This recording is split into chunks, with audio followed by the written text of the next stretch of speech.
Iran's supreme leader, Ayatollah Ali Khamenei, has sharply accused the United States and former President Donald Trump of being directly responsible for what he described as loss of life, destruction, and defamation inside Iran during the recent wave of nationwide protests. Speaking in a televised address on Saturday, Khamenei admitted for the first time that thousands of people were killed during the unrest. He acknowledged that some deaths occurred in what he called brutal and inhumane ways.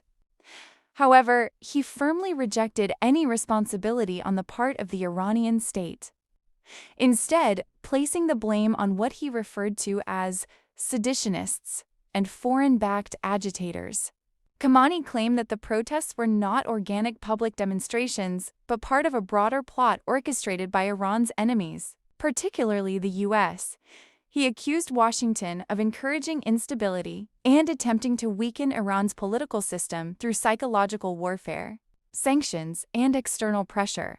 Former U.S. President Donald Trump, meanwhile, publicly urged Iranian demonstrators to continue protesting against their government. Trump also issued warnings that the U.S. could consider military action if Iranian security forces continued to use deadly force against civilians.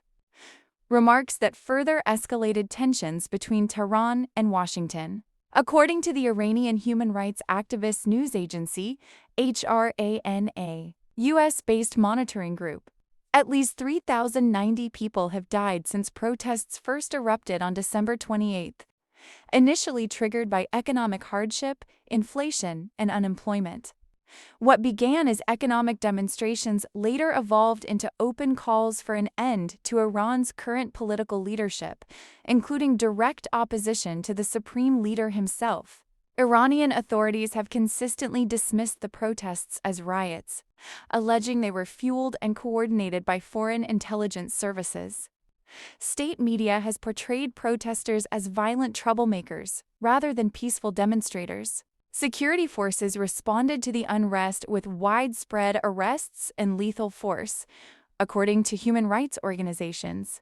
At the same time, the government imposed a near-total internet and communications blackout, making it extremely difficult to verify events on the ground or assess the full scale of the crackdown. In recent days, reports of large-scale demonstrations have declined.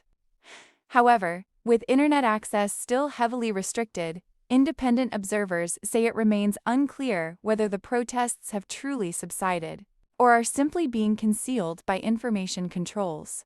The situation continues to raise serious concerns among international human rights groups. AS Iran faces growing scrutiny over its handling of dissent and civilian casualties.